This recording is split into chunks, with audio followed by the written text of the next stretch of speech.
have very easily accessible websites if you were to do a quick search on any of these. The Green Burial Society of Canada, of which Ray is a board member, and that is the organization that certifies cemeteries in Canada, so GBSC, and they have a wonderful site. The Green Burial Council is the United States based organization, and they have just an incredible website in terms of resources, webinars, YouTube videos, just incredible range of information if you wanted to learn more. That's a great one.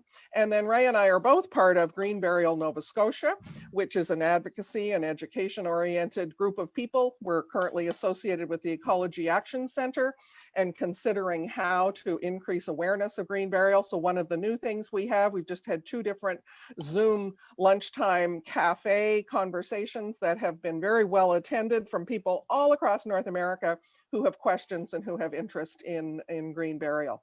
So any of those would be sources of further information for you to consider.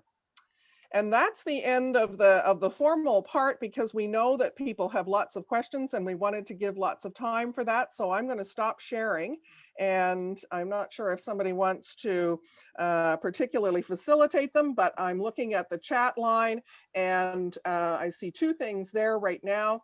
And Ray, perhaps you want to speak to the first one. The question from Joanne is, would this be Anglican or multi-faith? Okay, our intention is it would be so. I think we're not looking for the cemetery to be limited to any or indeed for faith.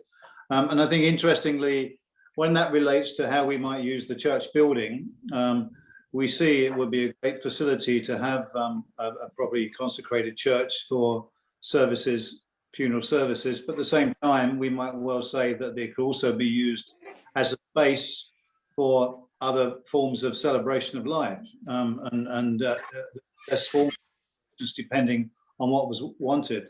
So, and this way, we're just increasing the use of a church building, repurposing in a way. The next question comes from Carol about where are the sites in Canada. In fact, there are 5 of them in BC. So there's 2 offshore and 3 on the mainland of BC. There's 2 in Alberta. There's 2 in Ontario, and there is 1 in Nova Scotia. So that makes up the 10. But only two of them are conservation. The others are all conventional / green, like Sunrise would be here in Nova Scotia. Absolutely, yeah. And the next question is about funeral homes, and are any of them on board? So one of my other little activities is I happen to serve on the regulatory body for funeral homes or funeral directors and embalmers in Nova Scotia. And so this is a topic that comes up from time to time. Most funeral homes will support people's choices if they choose to have a green burial. They may be less likely to suggest it, but if it is brought up, my sense is that most will support that and will do what they can to make it happen.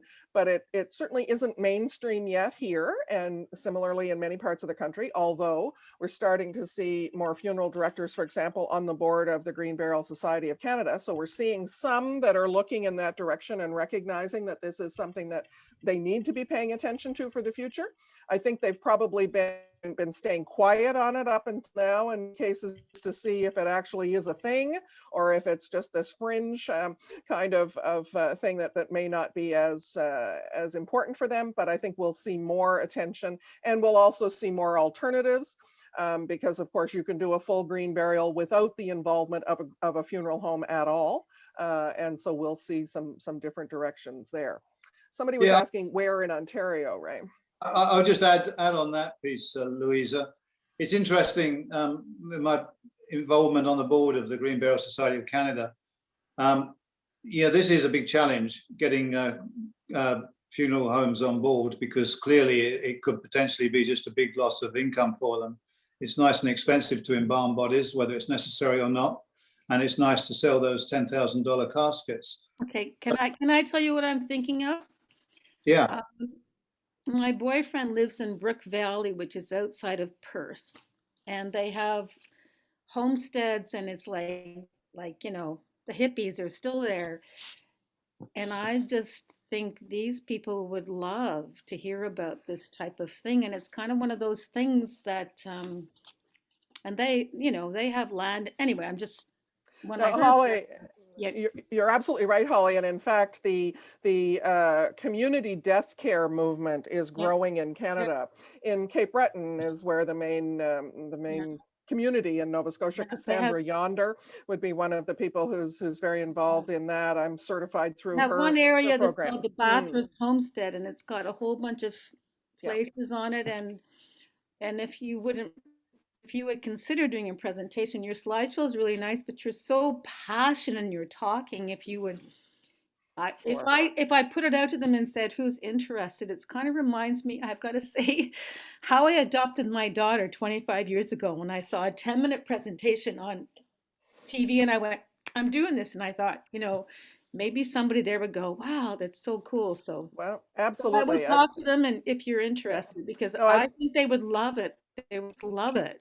well, certainly part of our mission and our commitment to supporting what is in fact a bit of a movement is to share and to advocate and to Yeah. educate. So I think certainly All right. Okay. there'd be Thank a you. I'll talk to them and willingness to do that. Mhm. if they're interested, I'll get in touch with Nancy. Thank Absolutely. you. This was great. Thank you so much. Oh, you're most welcome. So But the next question. Sorry, Ray.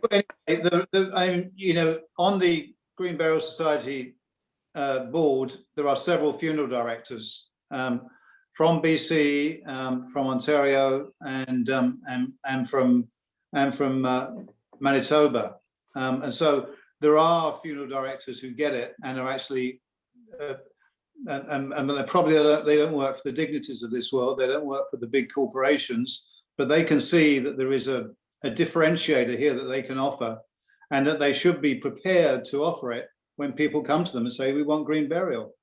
And one of them, we had a meeting just 2 days ago, and she was saying that she's very successful at persuading people to move from cremation to green burial, and has had a very large number of green burials just recently. There was a question about where in Ontario. Well, not too surprising. One is in Prince Edward County, and the other one is in Niagara. So there's a big movement, we know, for people wanting green burial, and particularly a conservation green burial, much closer to Toronto.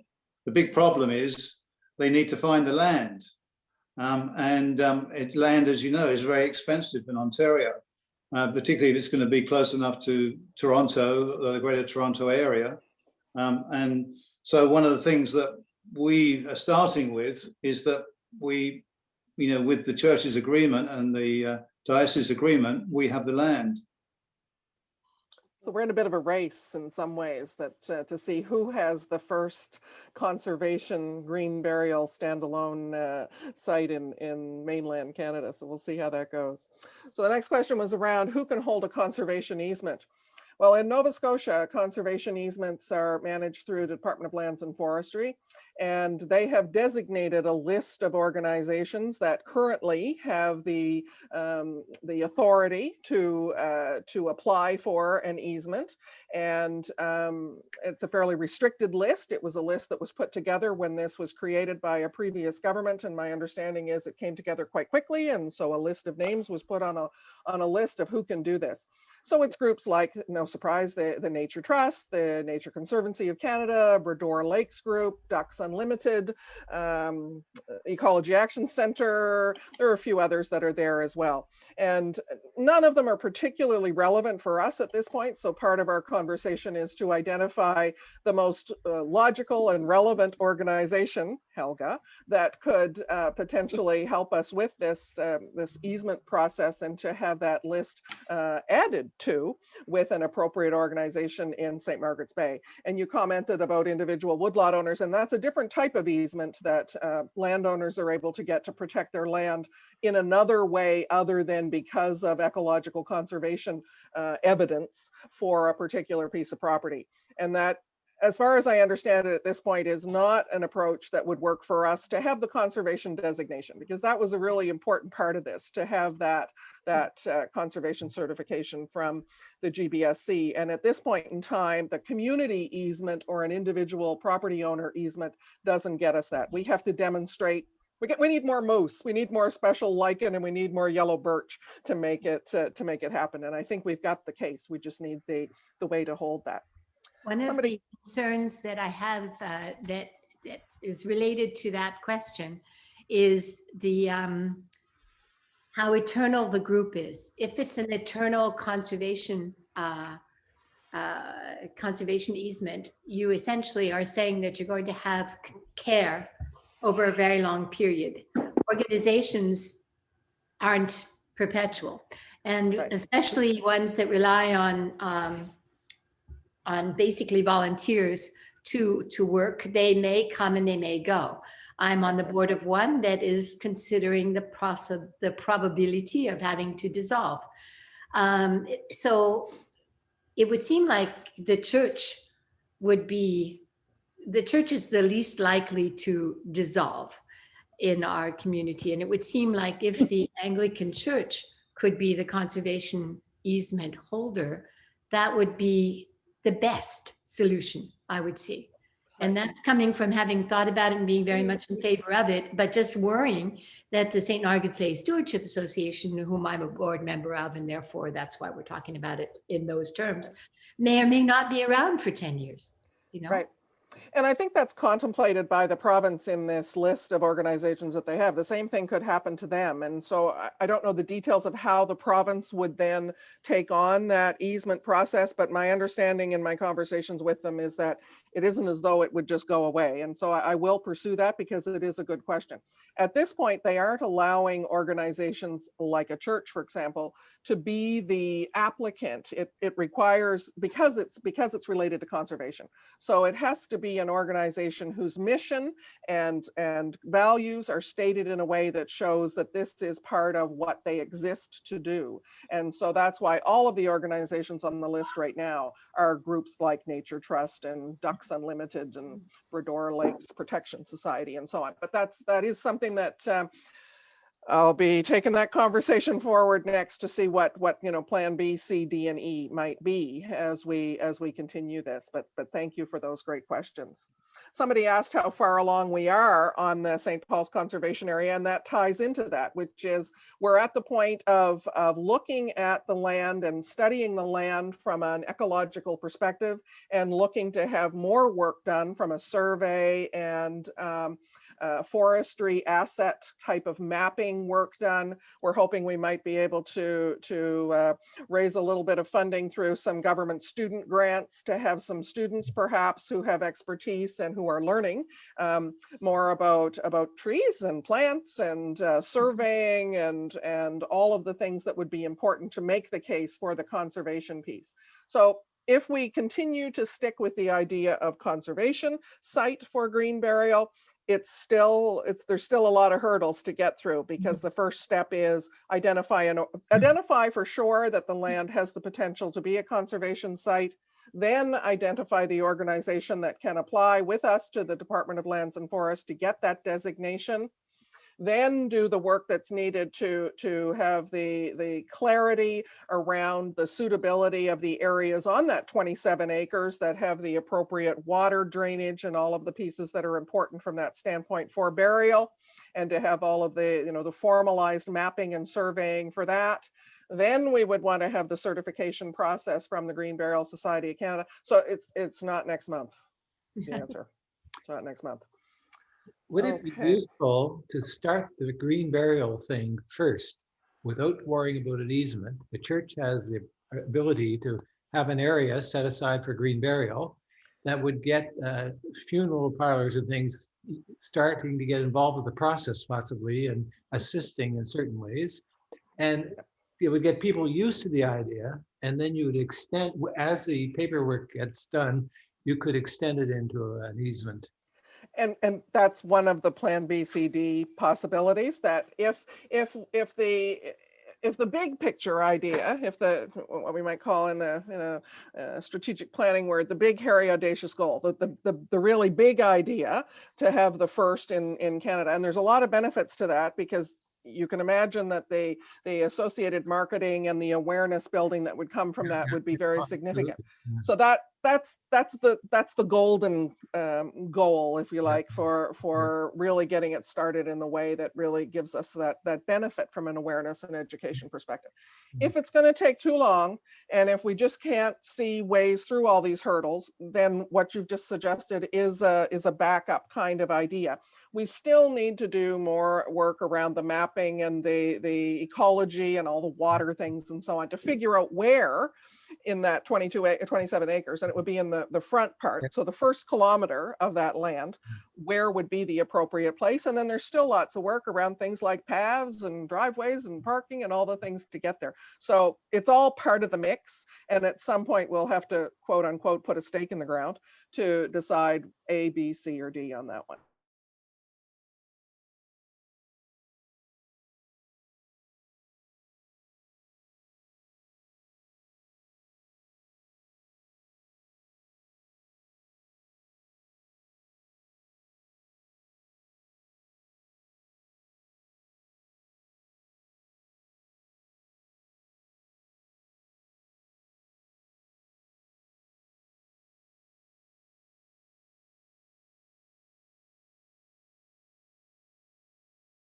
Help you, but on the other hand, you don't want it to go big and to suddenly, go crazy on Facebook and have everybody all excited about something that we're still a lot of hurdles to get through. So to date, it's been quite a managed process of step-by-step exploration and learning and making sure we understand all the ins and outs, because there's nobody that understands every step of the way for this. So we've been doing a lot of learning and discussion. So at some point, absolutely, yes, there will be.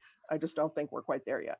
So you'll I tell us then. So say it would be great to carry on a dialogue, because it's a two-way thing. We're describing our project, but I think part of the reason we did it was not just to publicize that, but to actually open up ideas of other parishes in the diocese might well have similar ideas. And I know there is at least one who's looking at something very similar to us. And so, it's really, as much as anything, about having started and keeping up a dialogue. Okay, great. And part of the next steps as we move forward, and in fact, one of the possibilities, if we were fortunate enough to have a few students, is to then go to the next level of community engagement. Because at this point, obviously, it's been a fairly small group of people that have been talking about this, because it isn't ready to go live, so to speak, and to go to the big screen yet. And so it's been a fairly small group. But as we get to the next steps, broader community engagement will definitely be important for that. Somebody asked about cost for using a conservation cemetery, and obviously we're not even close to having that kind of information at this stage. But what I can tell you is that in the US, having been part of a number of their sessions and heard the conservation sites there, they tend to think that their costs in general are from about 50 to 70% in general of the burial piece, just the burial piece, obviously. The part that's important to keep in mind is that most people that are choosing this as a burial option are not doing a lot of the other stuff that they would typically be spending a huge amount of money on, whether it's the casket or the other pieces that are part of it. So if you just split out what's the burial cost, it's certainly lower, particularly for a not-for-profit as this would be, but I couldn't give you a number. Let me see. Churches don't qualify. Well, this is true that churches certainly have a relationship with creation, but the designation through Lands and Forests, as you can imagine, is looking for organizations that exist for the purpose of environmental protection and for conservation types of purposes. So they haven't thought that broadly yet, but maybe over time there would be. Would saving space for pollinators be an approach to get an easement? Certainly any type of other activity that we can demonstrate that could happen on the land is part of making the case for a conservation site, but it wouldn't be a reason or sort of a check mark from the Lands and Forests perspective to say, okay, this land is important to conserve because it's going to have a space for pollinators. It has to be important to preserve and conserve because of features that it has right now. Next one, Ray, I'm going to leave it to you. Wouldn't it be great if one day the Diocese of Nova Scotia and PEI was well known enough for conservation environmental activities? Oh, isn't that a great idea? I think that's wonderful to be included on that list. Wouldn't it be? Oh, I think fantastic, and I think you know, the activity of this group shows that you're well on the way to have that position. Well, we're getting there. Let Marion talk We're about getting there. that when we finish. Right. Yes. And the next question really relates to what was said earlier about should we just start without the conservation piece? Because the question is, why, as a cemetery, do you need an easement? You don't if you don't want to have the conservation designation. That was just part of the bigger picture idea to make this something truly special and truly a model that could potentially be looked at by congregations and faith communities elsewhere, was to have something that really is quite special.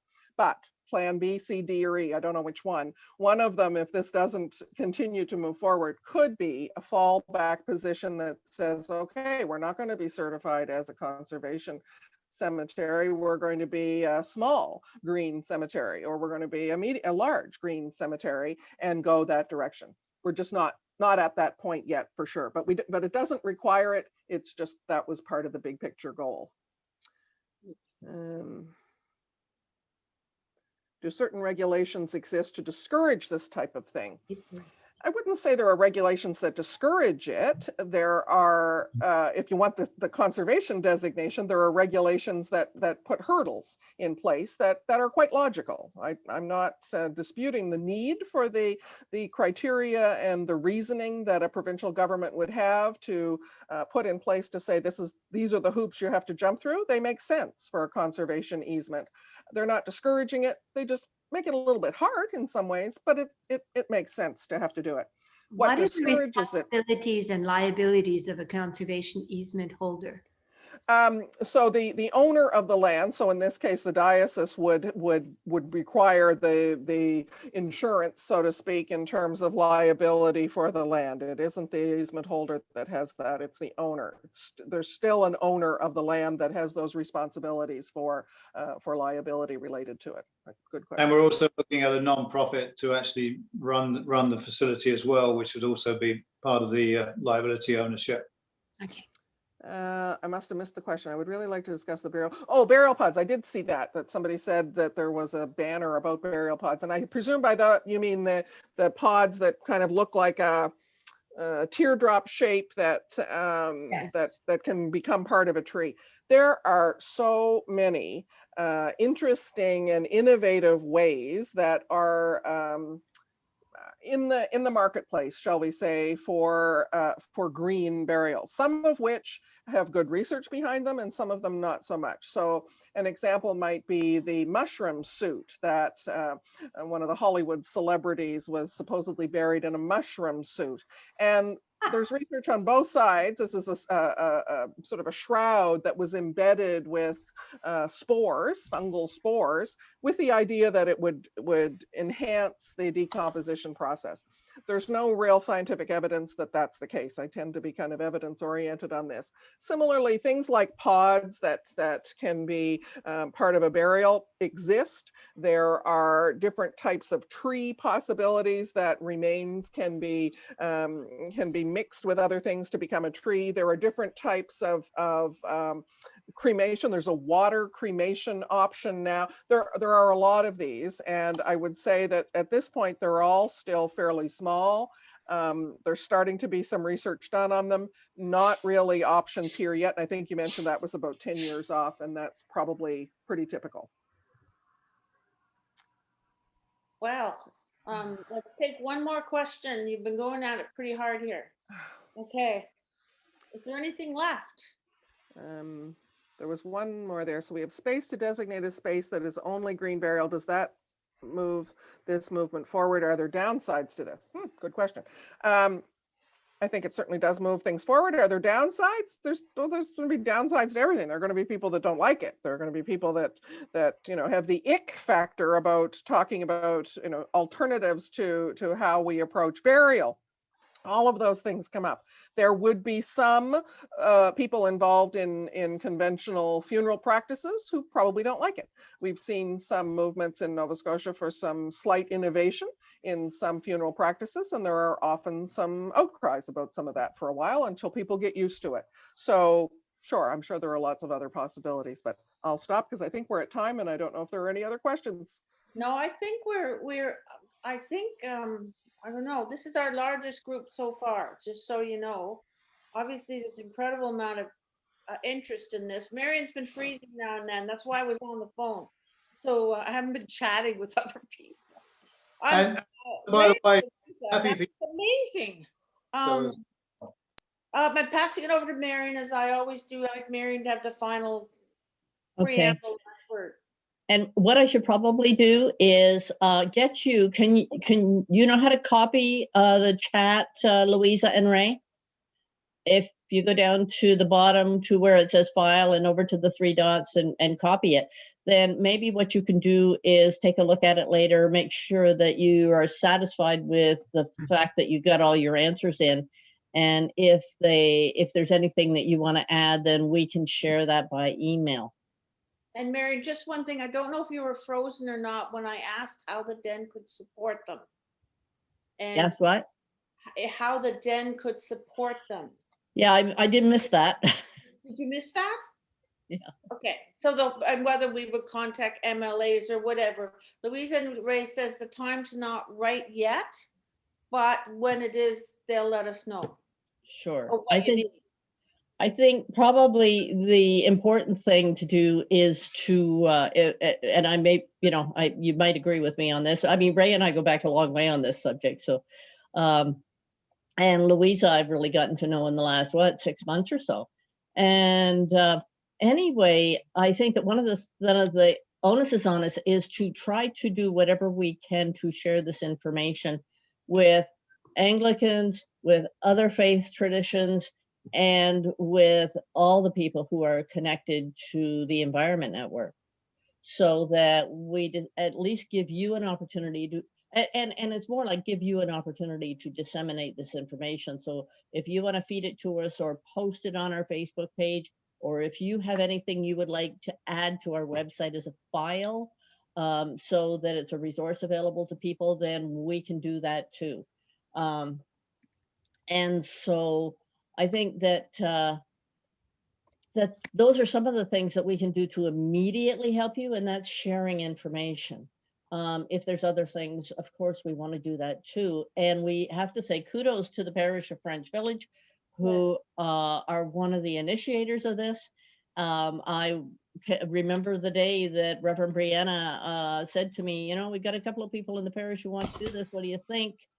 And so anyway, it gave me a chance to really meet with some wonderful people and who are very committed, like the two of you.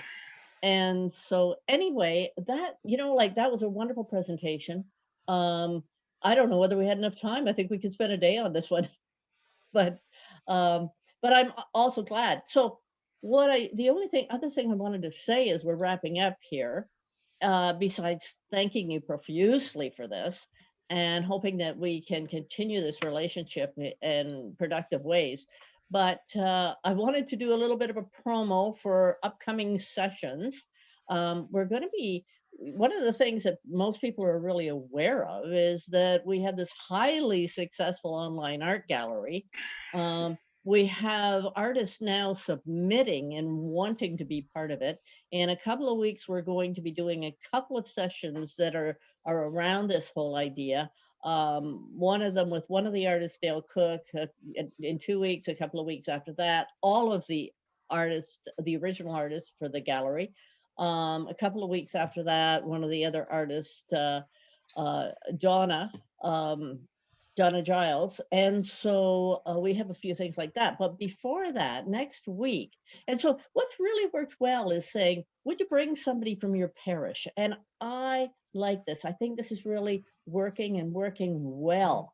Oh, by the way, I'm looking at Jesse, who's from Kensington, who said that they did have a green burial, Louisa and Ray. They had one last year. Anyway, so So next week and we take a shift for anybody who's fairly new to this. We take a shift all the time. We're always moving from one thing to another. And so next week we're moving a little back again a little bit to more political activism, because there's an international group called Green Faith. And Green Faith, if I can get this straight, has what is called a Day of Global Action, and it just happens to be next week. And their Day of Global Action is based around a theme called Sacred People, Sacred Earth. And so they're asking various environmental groups within faith traditions. This is multi-faith, Green Faith is a multi-faith group. But they're asking different faiths to do different things. So Nancy and I just said, hey, no, March the 11th, that day is the only day we actually have open on a Thursday night for doing whatever we want. So we thought that one of the first forms of action is prayer. The other is learning. And then the other is, doing something physical about this. And so we thought we would try to do something that maybe just a little lighter than some of the normal things.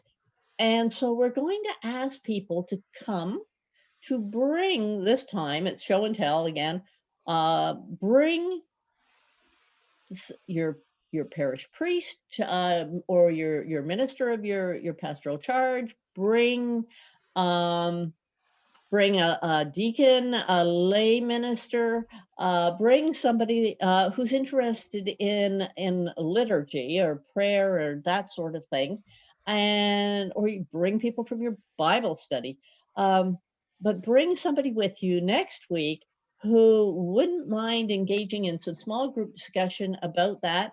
And so we're hoping, I can't tell you right now, but we think we have something really neat lined up.